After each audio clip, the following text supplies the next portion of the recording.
বাংলাদেশ জাতীয় দলের ব্যাটসম্যান লিটন কুমার দাস, যিনি নিজেও একজন হিন্দু ধর্মাবলম্বী, এক সংবাদ সম্মেলনে ইনশাল্লাহ বলতে গিয়ে হঠাৎ আটকে যাওয়ার একটি ভিডিও সোশ্যাল মিডিয়ায় ভাইরাল হয়েছে।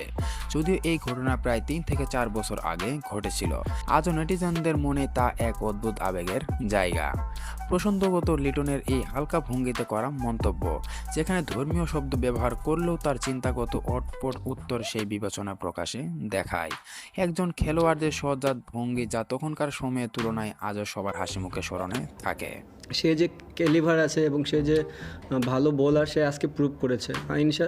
মানে নেক্সটেও সে ভিডিওতে দেখা যায় লিটন কুমার দাস ইন্টারভিউ দেওয়ার সময় তিনি বলতেছিলেন সে যে ক্যালিবার আছে, তখন তিনি কিন্তু ইনশাআল্লাহ বলে যান, এবং কি তিনি ইনশাআল্লাহ বলতে বলতেই কিন্তু তিনি সেখান থেকেই থেমে যান। এই ঘটনা শুধু লিটনের ব্যক্তিগত ধর্মীয় পরিচয় দেখায় না, বরং দেশের ক্রিকেট বোর্ড বা মিডিয়ার বিস্তারিত কোনো আলোচনা বা গুরুত্ব দিয়ে আলোচনা হয়নি, তাই আজও এটি ভাইরাল মোমেন্ট হিসেবে বেশ জনপ্রিয়। এই ব্যাপারে আপনার কোনো মতামত থাকলে তা অবশ্যই নিচে কমেন্ট করে জানাতে ভুলবেন না। ধন্যবাদ সবাইকে। ভালো বোলার, সে আজকে প্রুভ করেছে। মানে নেক্সট